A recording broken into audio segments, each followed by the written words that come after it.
Por acaso você é daquele tipo de pessoa que só assistiu os filmes da Marvel, só assistiu as séries, as animações, nunca pegou uma HQ pra ler? Então esse vídeo é pra você e também pra você que já leu alguma coisa da Marvel. Então eu quero apresentar pra vocês essa obra do Douglas Wolk, Todas as Aventuras da Marvel. Tava muito ansioso pra gravar esse vídeo, pra falar logo dessa obra, porque é algo muito importante. Então a gente vai pra vinheta e a gente volta já já. Valeu!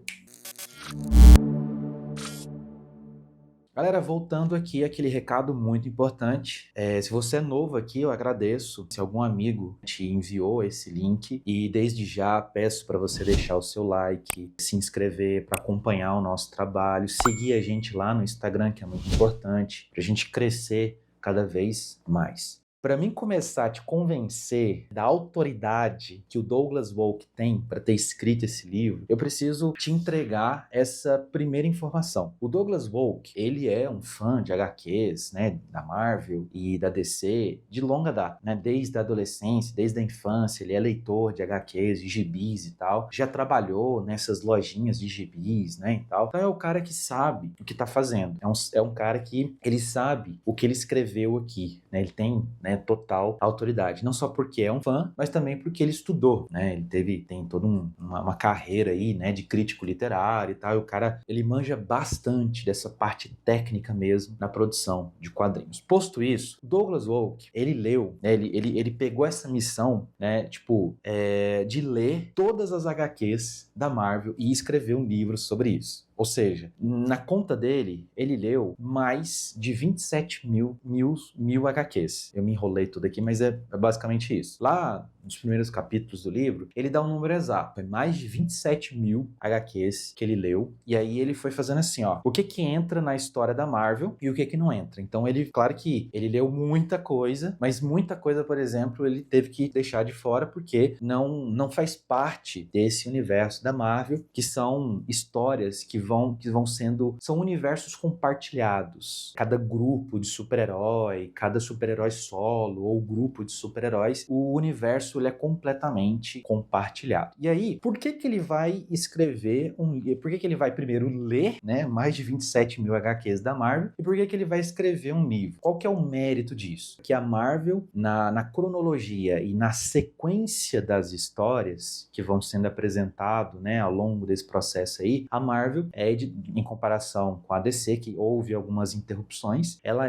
que tem a história mais longa, né, entre as duas. Então, esse foi o critério que ele utilizou para pegar esse desafio, ler tudo e depois compilar todas essas informações em um livro. Aí, na hora que eu comecei a ler o livro, eu comecei a me questionar, mas como que ele conseguiu ter acesso às HQs, né, aos gibis mais antigos, principalmente ali da década de 60, 70, que tem coisa que é muito rara. E aí ele explica facilmente que a Marvel tem um aplicativo que ela digitalizou praticamente tudo, ela tem tudo digitalizado do início até hoje, tudo digitalizado num aplicativo, que é inclusive aqui no Brasil, se você, né, depois quiser, eu vou colocar aí na descrição desse vídeo. Se você quiser baixar pela Play Store ou pela Apple Store, se não estiver enganado, né, para Android e para iPhone, você consegue baixar, você consegue pagar lá por mês, né, tipo, assinar um plano e ter acesso a tudo, como ele teve acesso. Então foi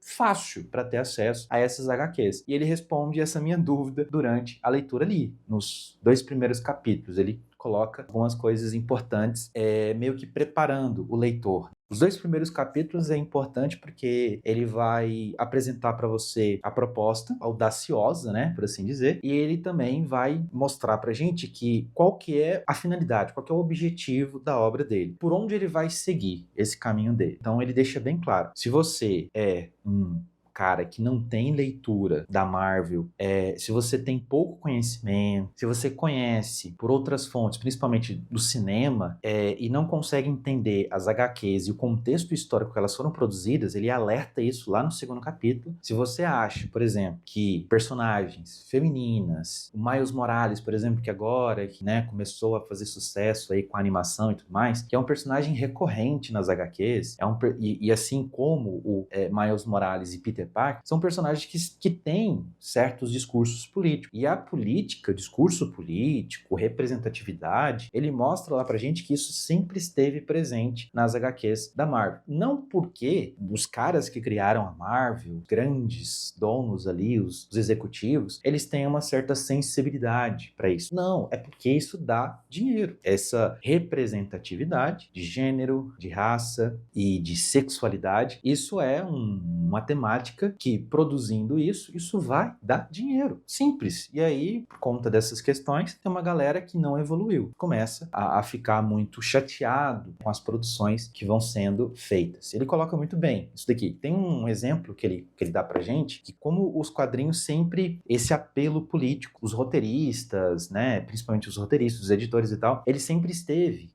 sempre estiveram atentos ao contexto histórico, que estava acontecendo nos Estados Unidos naquele contexto. Então, por exemplo, um exemplo que ele dá aqui, que eu vou usar esse aqui pro resto da minha vida, que é muito simbólico isso, nesse segundo capítulo, o exemplo que ele dá aqui, que é muito, muito pertinente, é a Segunda Guerra Mundial. Antes dos Estados Unidos, né, entrar no confronto, depois do ataque, né, à ilha de Pearl Harbor e tal, né, pelo Japão e tal, tem toda aquela questão ali, antes dos Estados Unidos ingressar na guerra, aquela HQ muito famosa do Capitão América, né, que é o Capitão América dando um soco na cara do líder da Alemanha, não dá pra falar o nome dele aqui, a gente pode ter um probleminha com, né, o YouTube. Aquela HQ muito famosa, que é ele dando soco, aquela HQ, eu não sabia disso, eu não tinha atentado para isso. Ela foi publicada muito antes, né, alguns anos antes, né, dos Estados Unidos ingressar na Segunda Guerra Mundial. Então, assim, é muito emblemático isso. Enfim, então, esse livro vai mostrando pra gente, cada capítulo, ele dá um contexto, né, e cada capítulo ele foca, por exemplo, ele começa lá em 63, né, nas primeiras parcerias com Jack Kirby, um ilustrador muito importante para Marvel. Grava esse nome, hein? Jack Kirby, nas primeiras parcerias, né, do Jack Kirby com o Stan Lee, que foi o Quarteto Fantástico. Então a Marvel, a história aqui da Marvel, como uma editora que publica histórias em quadrinhos de super-heróis, começa com o Quarteto Fantástico ali por volta de 1963. E a década de 60, se você não tá ligado, a década de 60 vai ser o auge da Guerra Fria. Contexto histórico que vai dividir o mundo em blocos políticos, econômicos e ideológicos, né? De um lado a gente tem um bloco representado pelos Estados Unidos e do outro a gente tem um bloco liderado pela União Soviética, né? E assim sucessivamente. Então, se você não tá ligado do que se trata isso, eu aconselho dar uma pesquisada sobre a questão da Guerra Fria. Posto isso, ele não coloca na cronologia do lançamento das HQs, e sim na sequência da narrativa das histórias. Então, ele começa lá em 1963, aí de repente ele vai para 1980, 70, 50 e assim por diante. E para ele fazer esse quebra-cabeça foi um exercício e tanto para ele chegar nesse resultado. Foi um trabalho incrível que ele faz aqui na HQ dele, no livro dele. Outra coisa que ele coloca que eu achei bem interessante é a relação dos ilustradores com o Stan Lee. O Stan Lee, ele se torna esse garoto propaganda, até depois uma idade bem avançada, e já estava aposentado, né? E os primeiros filmes que começaram a ser produzidos da Marvel, todos os diretores inseriam ele, né? Colocava ele ali para fazer uma homenagem e tal e tal. E isso é consequência desse processo, né? Desse processo porque a gente tem que pensar que a Marvel é uma empresa muito grande. E toda empresa que ela... E ainda mais uma empresa norte-americana. O que a empresa norte-americana ela quer? Lucrar. O Stan Lee, ele entra nesse jogo. Então, ele se torna um garoto propaganda. Aí tem um trecho que ele coloca da obra que eu achei bem interessante, que eu não sabia, né, de que a gente olha pro Stan Lee, né, fala, nossa, que vovozinho interessante, né, simpático e tal, mas ele não entra em detalhes. Mas, por exemplo, ele fala que houve o rompimento, né, do Jack Kirby com o Stan Lee, aí depois lá mais pra frente, o Jack Kirby volta, né, ele volta assim, com muita liberdade pra produzir ali na Marvel, só que o Jack Kirby, ele coloca uma condição. Eu volto, mas eu não quero trabalhar com Stan Lee. Então, a relação profissional entre os dois vai ter, né, um atrito, muito por conta, né, do estilo de trabalho do Stan Lee, né? Por exemplo, ele coloca os dois lados da moeda, né? Ele coloca vários trechos de algumas entrevistas de alguns ilustradores, alguns elogiando, né, profundamente o Stan Lee, que muitos eles colocam, é unânime, né? Vários artistas eles colocam que ele era um artista antes de trabalhar com Stan Lee e se tornou um outro artista, no sentido de melhor, de ter aperfeiçoado a sua técnica narrativa depois que trabalha com Stan Lee. Então, o Stan Lee ele tem o mérito dele, mas também não deixa de lado, né, um certo, não posso falar a palavra, mas uma certa falta de ética profissional por parte do Stan Lee, porque ele coloca aqui na obra, porque o Stan Lee ele ia nos programas, ele dava entrevistas, e muitas vezes o pessoal dava crédito de criação de alguns personagens, e na verdade a gente que não tá por dentro, né, dos bastidores das produções, a gente acredita que todos os personagens foram criados por Stan Lee. Por ele. Ele foi o único que criou todo mundo. E na verdade não é bem assim. E ele coloca que o Stan Lee ele tinha uma mania muito ruim, né, um péssimo hábito, de quando ele era entrevistado e o entrevistador não tinha muito conhecimento e falava, você criou, né, o Hulk, né, você criou tal personagem, né, você criou tal coisa. E ele não desmentia, né, ele não dava, né, o crédito, o mérito para quem ajudou a criar e tal. Ele criou muita coisa, né, realmente, ele teve o mérito dele. Mas ele ajudou, ele e outras pessoas também criaram vários outros personagens. Inclusive existe, né, nesse processo aí, os fãs, né, você tem o time Stan Lee, você tem o time Jack Kirby, né, que fala que o Jack Kirby ele foi por muitas décadas injustiçado, não ter sido dado o devido reconhecimento pelo trabalho, pela contribuição que o Jack Kirby fez, porque ele deu, o Jack Kirby em parceria com o Stan Lee, eles foram assim, o início de tudo, sabe? A linguagem narrativa de HQs,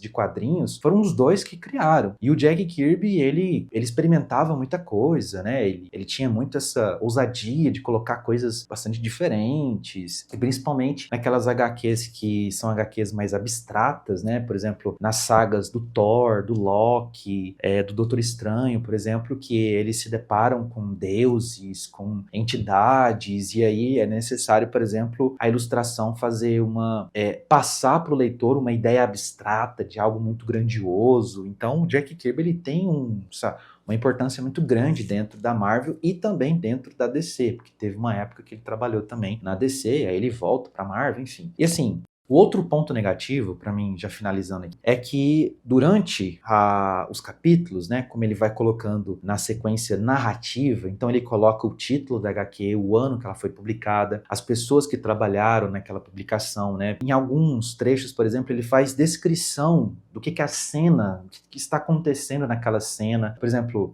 quando ele fala dos X-Men, por exemplo, né, os X-Men que a gente teve, o Chris Claremont. Esse roteirista, ele foi muito importante, ele e outro ilustrador que agora não vou me recordar o nome, o Chris Claremont, que ficou responsável por 10 anos, ele ficou 10 anos roteirizando os X-Men, foram 10 anos de sucesso de publicação, sabe? Ele lançava uma publicação nova nas bancas, a galera ia em peso comprar, ele fala isso, que foi esses 10 anos, assim, gloriosos, que teve sagas como a Saga da Fênix e várias outras. Então,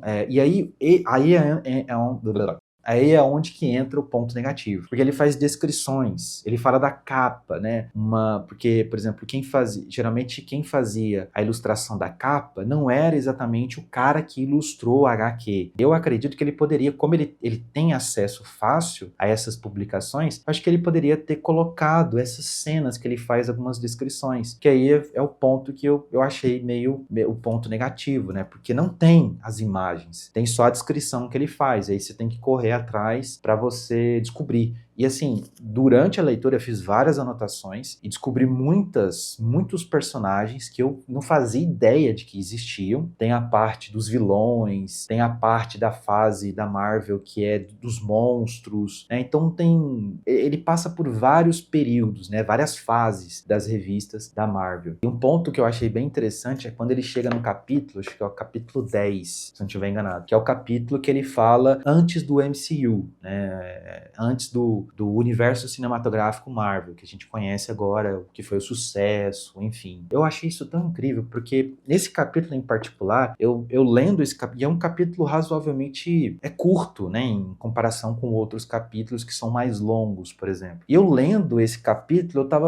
eu ficava pensando assim, cara, parece que eu tô lendo um relato, descrições de um universo paralelo, porque é muito louco, porque ele fala que era muito comum aparecer no final das HQs, no início das HQs, por exemplo, assim, uma chamada do Stan Lee, ele falando um anúncio, porque não tinha rede social. Então ele anunciando, olha, fiquem atentos que nós estamos planejando um filme do Homem-Aranha. Então eles estão planejando um filme do Homem-Aranha, aqueles filmes ali do Sam Raimi, por exemplo, no início ali dos anos 2000, eles estão planejando fazer alguma coisa audiovisual. Eu vou pegar o exemplo do Homem-Aranha porque é muito simbólico. Eles estão planejando um filme do Homem-Aranha desde a década de 70 e nunca dava certo, né? Até porque ainda bem que eles não tentaram fazer, porque ficaria muito ruim, que a tecnologia naquela época, os efeitos, né, eram bem rudimentares, né, bem assim, não tem nem comparação, né, com os dias atuais. Pô, chega no final da década de 90, mais uma notícia de que estamos em combinações, estamos em negociações para produzir um filme do Homem-Aranha. Aí não vinha nada, não acontecia nada. E aí, finalmente, né, ali